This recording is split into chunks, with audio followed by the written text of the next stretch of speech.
Item ಯಾವುದೇ ಇರಲಿ try ಮಾಡಿ ಆಚಿ ಚಿಕನ್ ಮಸಾಲಾ. ಅಯೋಧ್ಯೆಯ ರಾಮ ಮಂದಿರದಲ್ಲಿ ಬಾಂಬ್ ಸ್ಫೋಟಕ್ಕೆ ಅಂತ ಸ್ಕೆಚ್ ಹಾಕಲಾಗಿತ್ತ. ದಾವಣಗೆರೆಯಲ್ಲಿ ಅಡಗಿದ್ದಂತ ಶಂಕಿತ ಉಗ್ರನಿಂದ ನಡೆದಿತ್ತು ಭಾರಿ ಸಂಚು. ದಾವಣಗೆರೆ ಖಾಕಿ ವಶದಲ್ಲಿರುವಂತ ಶಂಕಿತ ಉಗ್ರನಿಂದ ಸ್ಫೋಟಕ ಮಾಹಿತಿ ಬಹಿರಂಗ.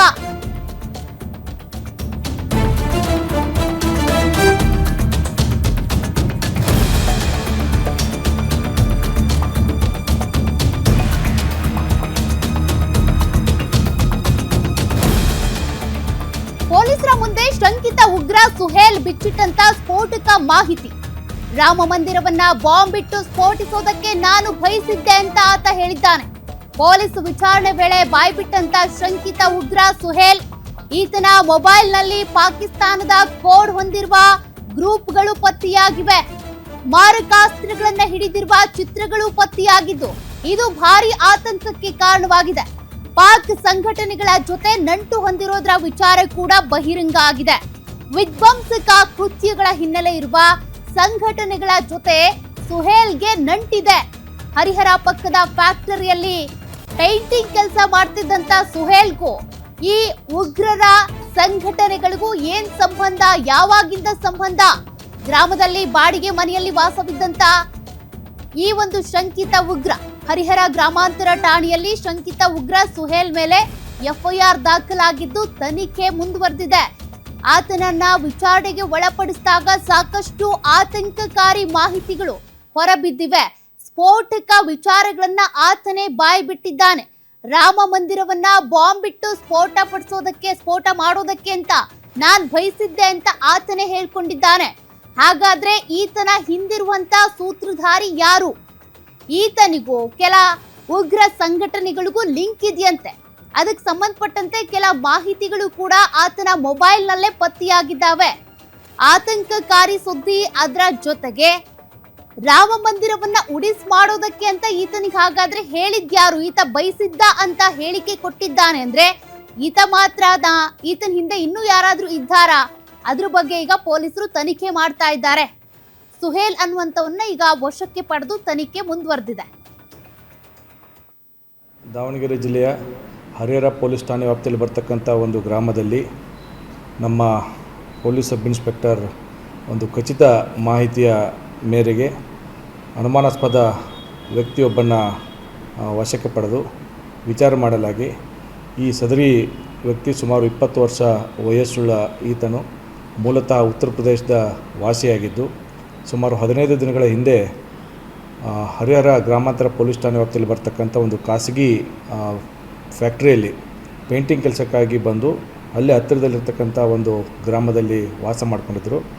ಇವರನ್ನ ಅನುಮಾನಾಸ್ಪದವಾಗಿ ಚಟುವಟಿಕೆ ಇದೆ ಅಂತ ಬಿಟ್ಟೇಳಿ ಬಂದಿರತಕ್ಕಂಥ ಮಾಹಿತಿಯನ್ನು ಆಧರಿಸಿ ಇವರನ್ನು ವಿಚಾರಣೆಗೊಳಪಡಿಸಿದಾಗ ಈತ ತನ್ನ ಮೊಬೈಲ್ನಲ್ಲಿ ವಾಟ್ಸಪ್ ಗ್ರೂಪು ಮತ್ತು ಸೋಷಿಯಲ್ ಮೀಡಿಯಾ ಮುಖಾಂತರ ಪಾಕಿಸ್ತಾನದ ಮೂಲದ ವ್ಯಕ್ತಿಗಳ ಜೊತೆ ಸಂಪರ್ಕದಲ್ಲಿರ್ತಕ್ಕಂಥ ಮಾಹಿತಿ ಬಂದಿದ್ದು ಅವರನ್ನು ನಾವು ಮುಂದಿನ ಕ್ರಮಕ್ಕಾಗಿ ಪ್ರಕರಣ ದಾಖಲಿಸಿಕೊಂಡು ಸದ್ಯಕ್ಕೆ ಅವರನ್ನು ದಸ್ತಗಿರಿ ಮಾಡಿ ಮುಂದಿನ ಕಾನೂನು ಕ್ರಮ ಕೈಗೊಳ್ತಾ ಇದ್ದೆವು. ನಾವು ಈಗ ಸದ್ಯಕ್ಕೆ ಇರತಕ್ಕಂಥ ಮಾಹಿತಿ, ಪ್ರಾಥಮಿಕ ಮಾಹಿತಿ ಪ್ರಕಾರ ಇವರೆಲ್ಲರೂ ಈ ಥರ ವಿಧ್ವಂಸಕ ಕೃತ್ಯಗಳ ಒಂದು ಹಿನ್ನೆಲೆಯಲ್ಲಿ ಸೋಷಿಯಲ್ ಮೀಡಿಯಾ ಮುಖಾಂತರ ಎಲ್ಲರೂ ಕೂಡ ಪರಿಚಯ ಆಗಿ ಒಬ್ಬರಿಗೊಬ್ಬರು ಈ ಆನ್ಲೈನಲ್ಲಿ ಟಚ್ ಇದ್ದಾರೆ ಅಂತ ಬಿಟ್ಟೇಳಿ ಮಾಹಿತಿ ಇತ್ತು.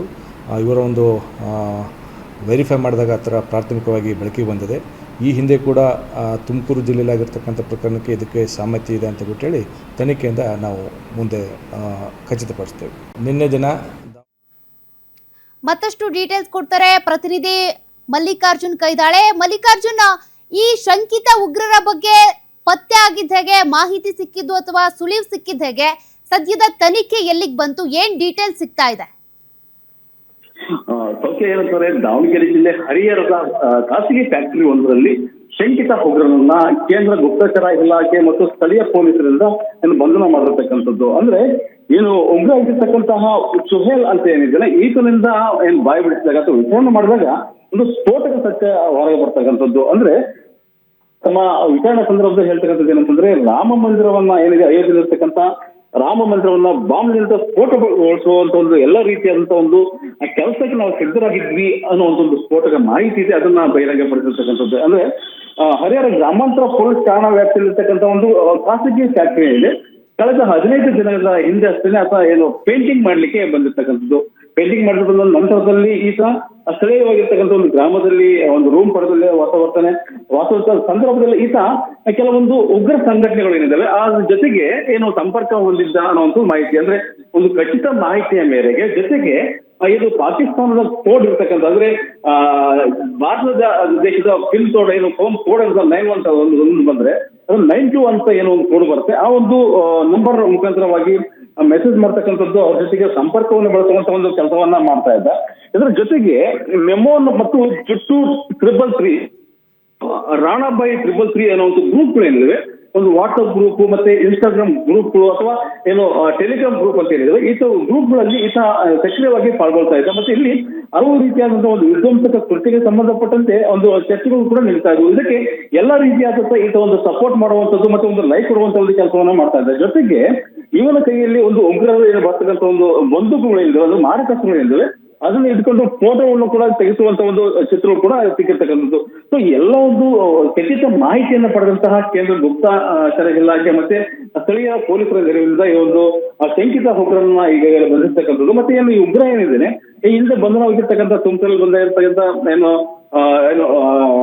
ಜಮೀರ್ ಅನ್ನುವಂಥದ್ದು ಮತ್ತೆ ಮತ್ತೊಬ್ಬ ಉಗ್ರ ಏನಿದೆ ಅವ್ರ ಜೊತೆಗೆ ಒಂದು ನಂಟನೆ ಹೊಂದಿದ್ದಾನ ಅಥವಾ ಇವ್ರ ಹಿಂದೆ ಮತ್ತೆ ಬೇರೆ ಯಾರಾದ್ರೂ ಕೂಡ ಕೈವಾಡ ಇದೆಯಾ ಅಥವಾ ಇವ್ರ ಜೊತೆಗೆ ಮತ್ತೆ ಯಾರು ಕೂಡ ಬಂದಿದ್ರ ಅನ್ನುವಂಥ ಒಂದು ಮಾಹಿತಿ ಪಡಲಿಕ್ಕೆ ಕೂಡ ಈಗಲೇ ಅಧಿಕಾರಿಗಳು ಮುಂದಾಗಿರ್ತಕ್ಕಂಥದ್ದು. ಸದ್ಯದ ಮಟ್ಟಿಗೆ ವಿಚಾರಣೆಯಲ್ಲಿ ಅಯೋಧ್ಯೆಯ ರಾಮ ಮಂದಿರವನ್ನ ಸ್ಫೋಟಿಸುವಂತ ಒಂದು ಏನು ಹೇಳಿಕೆ ಏನಿದೆ, ಇದಕ್ಕೂ ಕೂಡ ಒಂದು ದೇಶದಲ್ಲಿ ಒಂದು ದೊಡ್ಡ ವಿಧ್ವಂಸಕ ಕೃತ್ಯಕ್ಕೆ ಒಂದು ತಡೆ ಸಿಕ್ಕಿದೆ ಅಂತ ಹೇಳಬಹುದು.